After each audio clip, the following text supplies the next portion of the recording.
I divorced my husband because he cheated on me 2 years ago. He had an affair with my younger sister. They even sent me an invitation to their wedding. My mother also said she would attend the ceremony, which made me feel like she betrayed me too. Then she told me, "I'll do something fun, just wait and see." My name is Kelly, and I had a plan to punish them both. My husband and I worked at the same company, and I was his boss. He was a bit unreliable, but he was sincere and friendly. I was responsible for his training and teaching him the job. At first, he was nervous about the new work, but we gradually grew close. One day he asked me, "Helen, are you free on our next day off?" I was surprised but thrilled to see how confident he was outside the office, which made my heart skip a beat. After that, we often went out together. After 3 months of dating, he asked me, "Kelly, will you be my girlfriend?" He had become very good at his job and was praised by other bosses. When he got promoted and transferred to a different department, he proposed to me, "Kelly, will you marry me?" I happily agreed. My parents and younger sister Lauren immediately liked Scott, and our wedding went smoothly.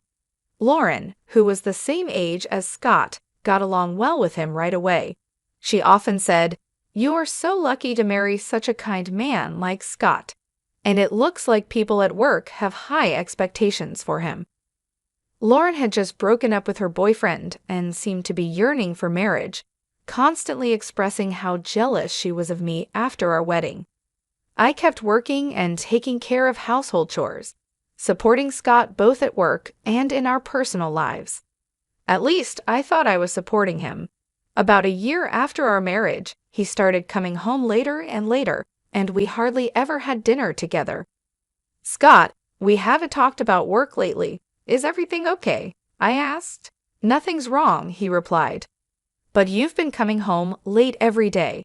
If there's anything I can do to help." "There isn't," he said, sounding annoyed.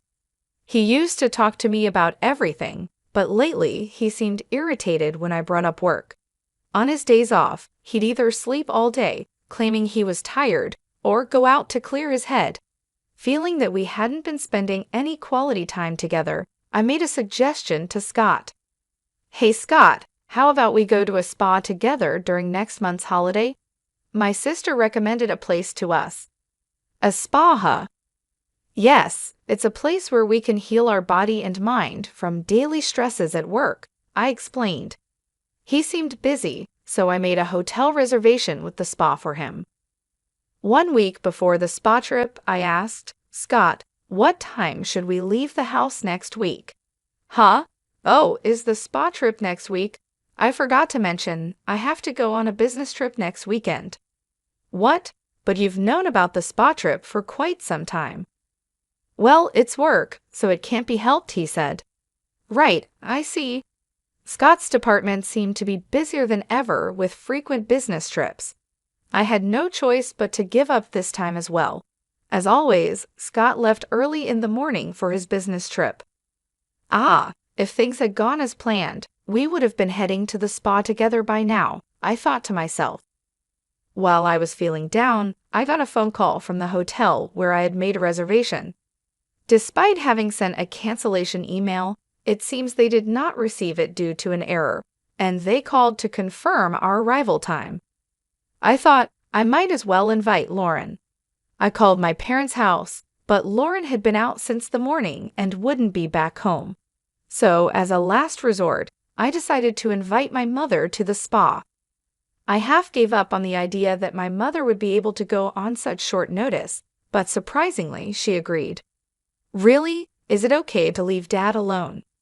"Right now, I'm more worried about you than your father," she said. It seemed she had noticed that I had been down lately and decided to accompany me on the trip. "Thanks, Mom. I'm the one who should be thanking you. I'm happy to be able to take a trip with you like this." I decided to enjoy the trip with my mother, which I hadn't done in a long time. However, when we arrived at the hotel, we witnessed something shocking. "Mom, look at that."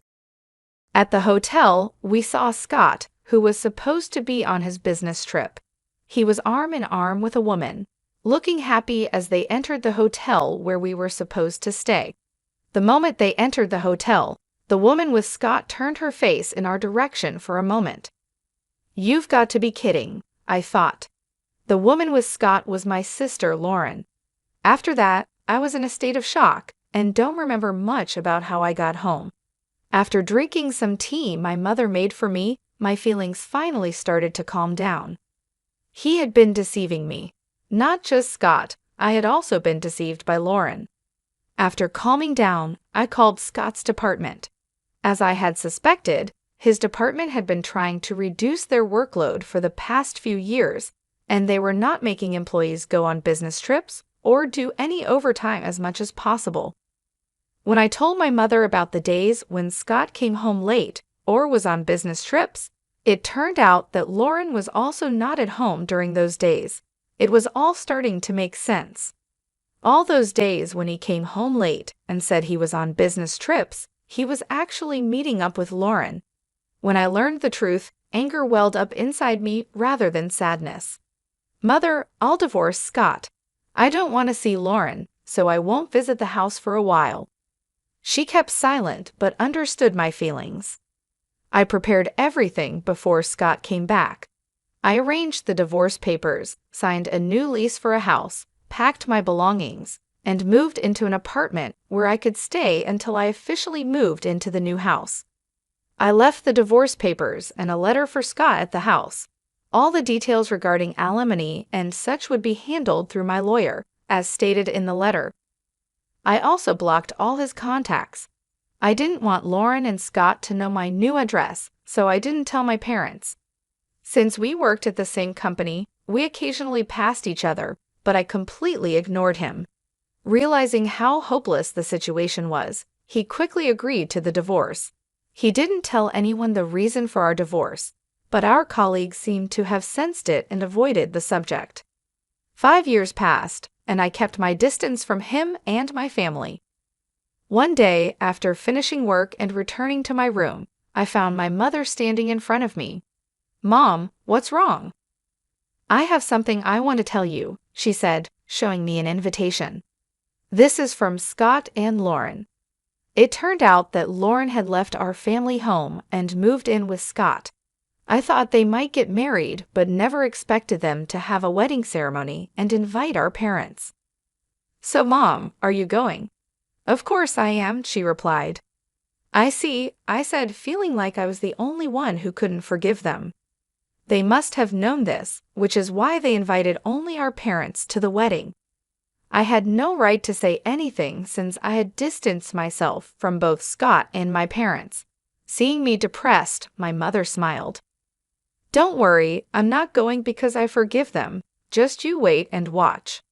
On the day of the wedding, my mother called me through a video call. "I don't want to see their faces," I said, about to hang up. But I remembered my mother's words and kept the call connected. The screen showed a slideshow that was being presented. The MC began introducing the slides. This slideshow was made by the bride's mother. She gathered photos from her beloved daughter's birth to the present and created this slideshow. I was surprised that my mother, who wasn't good with technology, could create such a slideshow. It brought back a feeling of depression inside me. "Mom, you did this much for Lauren?"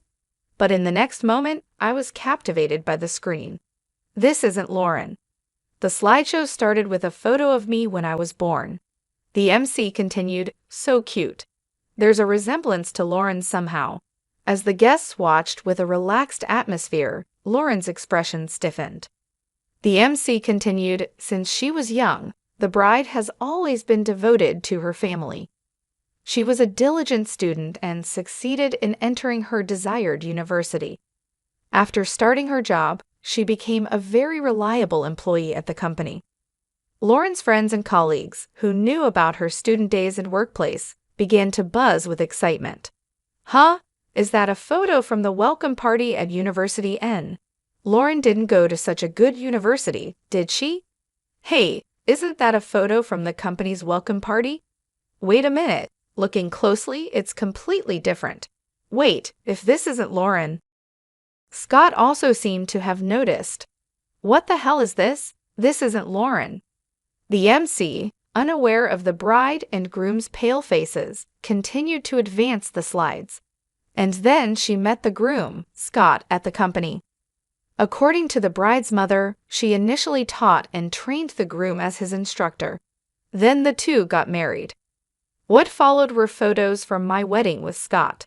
The MC couldn't hide their confusion. Realizing something was wrong, the MC got quiet. At that moment, my mother took the stage and grabbed the microphone. "From here on, I'll take over and explain," she said smoothly while changing the slides. Even after marriage, my daughter supported him in both personal and professional aspects.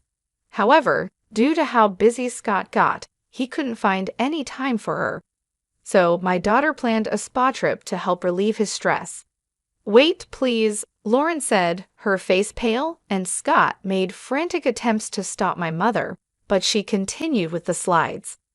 The next photo showed Scott and Lauren entering the spa hotel together, looking very close to each other. Finally, the bride and groom appeared in the photos, and both the MC and the guests fell silent. Scott and Lauren looked even more pale. But Scott declined the trip planned by my daughter due to a business trip. He said it couldn't be helped, my mother said, her voice steady and strong. He had to go on a business trip for work, so my daughter invited me to the spa. That's where we saw his affair. When my mother said those words, everyone started to talk and buzz about what she had revealed. "Huh? An affair? And this wedding is for Lauren and Scott, right? Could it be that this wedding is based on their affair?" To answer the guests' questions, my mother continued slowly. "Scott swore to marry my beloved daughter Kelly and make her happy, but instead he betrayed her. To make matters worse, he cheated on Kelly with her own sister, Lauren." "Mother, stop it already. Today is my wedding day. Why won't you celebrate my happiness?" Lauren cried as she tried to stop our mother. Still, my mother coldly looked at Lauren and said, "I have always wished for your happiness, but you've ruined it first." Kelly always considered not only herself, but also the happiness of her family. What about you, Lauren? Have you ever thought about how much Kelly would be hurt by your actions? "Well, she always seems so happy. It's not fair," Lauren responded. "So instead of being happy for your family, you just got jealous, huh?" my mother asked. "Mother-in-law, please stop. She is your precious daughter too, right? If that's the case, can't you celebrate our new beginning? Why are you doing this?" Scott pleaded. "I don't want to become a family with someone as dishonest as you. I saw it clearly at today's ceremony. If you really intend to start something with Lauren, why didn't you invite a single person from your own company? If you're going to have such a grand ceremony, shouldn't you apologize to Kelly? It's selfish to invite me and her father to the wedding without making any effort like that." "But Kelly has been ignoring me all this time," Scott protested. "Of course she has, after what you've done. It's only natural," my mother replied. "But that's all in the past, isn't it?" Scott argued. "Do you think her wounds will heal in just 5 years? Do you think you can regain our trust in such a short time?" "Don't be ridiculous," my mother said. After those words, my mother angrily left the venue with my father. I could hear my mother's voice from the cell phone. "The reason for your divorce? Did you see that, Kelly?" "Yes," I replied. "I'm sorry for reminding you of painful things," she said. "I just can't stand seeing those two acts like nothing happened. No thank you, I feel relieved. It's like you said everything I wanted to say." "That's right, Kelly, you always keep everything to yourself. I thought it was too kind of you not to tell your colleagues the reason for your divorce." After that, my mother sent me the recording of her conversation with Scott during the wedding. As my mother said, even if time passes, it's not easy to forget. Moreover, Scott showed no signs of remorse, calling it a thing of the past. I decided to start my second life by giving Scott a proper punishment. I chose to do it during his presentation at the company. It was open to volunteers from various departments, so I quickly signed up and entered the conference. When it was Scott's turn, his supervisor, unaware of his remarriage, said, "Scott, you seem even more motivated today because you just got married." "Yes, I will do my best for my family," he replied happily. He should have known I was in the room, but he didn't. I became even more determined and played the recorded audio I received from my mother. The participants were surprised by the sudden noise, but as they learned about his affair with my sister after marrying me, they began to accuse him. "Scott, didn't you say that the reason for the divorce was a difference in values?" someone asked. I couldn't help but burst into laughter. "Oh, really? Did you say something like that? Well, I can't understand a value that involves cheating with your own wife's sister." I apologize for mixing personal matters into this important presentation. I have decided to quit as of today. I endured it because I like this company, but I cannot bear to be in the same place as him any longer. Just as I was about to leave, the board members intervened to stop me. "Wait a minute, Kelly. You're an essential asset to our company. If someone should leave, it should be Scott." "Huh, but me? I've been expected to have a promising future," Scott protested. "We had expectations in the past, but lately you've been wearing worn-out clothes and you're not focused. It seems like you've completely lost your problem-solving abilities that you had before. We're not expecting a lot from you anymore," they said. Lauren, who had always been bad at housework and did nothing when she lived with her parents, became a full-time housewife after marriage. Apparently, she left most of the house chores for Scott to do, even when he faced difficulties at work. I couldn't give Scott advice like I used to, and he started causing more trouble at work. The fact that he had cheated on his wife's sister spread quickly within the company, and his reputation went downhill fast. Once respected and seen as a rising star, he was now viewed with suspicion and disdain by his colleagues. His work began to suffer, and he made more mistakes, further tarnishing his image. At the next board meeting, it was decided that I would stay at the company, but Scott would be transferred to a remote area. He was essentially being demoted, with plans to lay him off in the near future. The company couldn't afford to keep someone who had caused so much scandal and trouble. Lauren, who had been enjoying her life as a housewife with his money, quickly abandoned him when she found out about the transfer. She switched to another man without hesitation, thinking she could easily find another way to maintain her lifestyle. However, the man she chose turned out to be a typical freeloader. He had no job and no ambition, and he started living off Lauren's money without contributing anything. Now, Lauren is suffering from his debts. She's desperately working 2 jobs, day and night, just to make ends meet. She's exhausted and miserable, a far cry from the carefree life she had envisioned. She had thought she could escape the consequences of her actions by moving on quickly, but reality hit her hard. As they say, what goes around comes around. If you do something wrong, it will come back to haunt you. Seeing Scott and Lauren in such a state, I finally felt a sense of closure. Watching them struggle, I realized that their betrayal had ultimately led them to their downfall. Scott lost his career and reputation, and Lauren lost her comfortable life. They both faced the consequences of their actions, and it brought me a sense of peace. With this newfound peace, I felt ready to start a new life. I could finally move forward without the weight of their betrayal hanging over me. I was free to build a future on my own terms, without the shadows of the past holding me back. I focused on my career and started taking on new challenges at work. My colleagues, who had seen me endure so much with grace and strength, supported me. I received a promotion, recognizing my dedication and hard work. It was a fresh start, and I was determined to make the most of it. In my personal life, I began to reconnect with old friends and make new ones. I joined a local community group and started volunteering, finding joy in helping others. These activities helped me rebuild my confidence and reminded me of the goodness in people. I also took time for self-care, exploring hobbies I had neglected during my marriage. I started painting again, a passion I had always loved but had put aside. The creative process was therapeutic, allowing me to express my emotions and find healing. Eventually, I even opened my heart to the possibility of love again. I went on dates, met new people, and learned to trust again. It wasn't easy, but I knew that not everyone was like Scott and Lauren. There were good, honest people out there, and I deserved happiness.